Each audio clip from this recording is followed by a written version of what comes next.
Okay, I will be brief. So, I have only a few slides, and I will skip a number of them.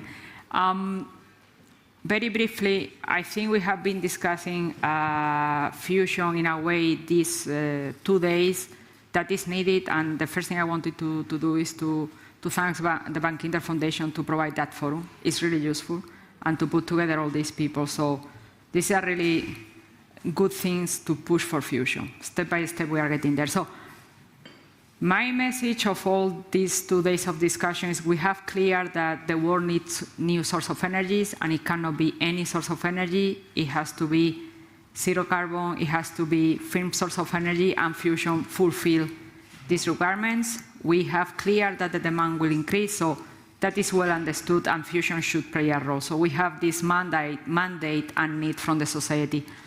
The second thing that I think is important is we have seen the progress over time, from the 50s to now, how we are getting closer and closer and closer to the goal of burning plasma and ignition. And we can see, and I like particularly this graph, where you see that we are basically there. We have spark, we have another machines, we have ITER, that we are getting there. So we are at the point on the history that fusion is closer to us. Fusion energy to the grid is closer to our reality.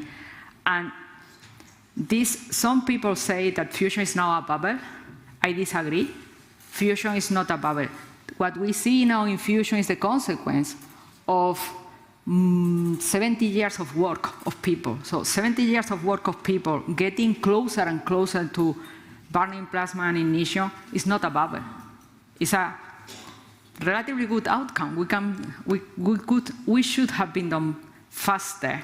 But now is also the time when we have all these new tools, all these enabling technologies that were not available before, and make it a really good combination to really deploy fusion. And the last thing that I wanted to mention in that regard is now we have the private sector pushing us towards commercialization, and that changed the game.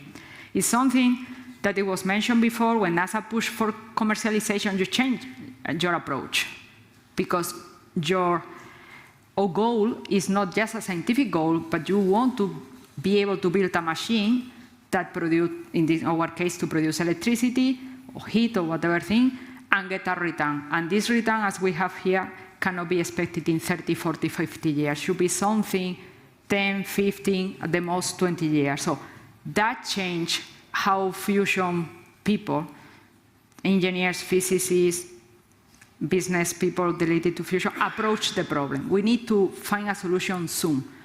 And this is something that is driven this progression. From the 50s of the last century to 2010, the last decade, we were working, all the fusion community and the foundation of the fusion energy. Today, we are trying to achieve net energy. We have already done in a scientific manner in NIF, but we are working on these demonstration plants.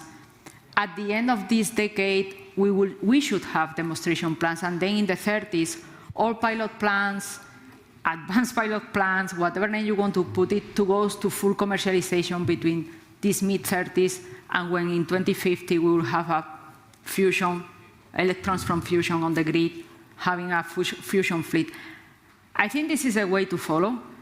I think we have the tools and the push to do it, and there is no, I mean, with all the gaps that we have been analyzing here, and so, there is no reason not to be able to achieve that progression. And again, I want to emphasize this idea. This is not a bubble. It's a consequence of 70 years of work. So it's not coming out of the blue. And with that, that's all. That is my reflection. Thank you.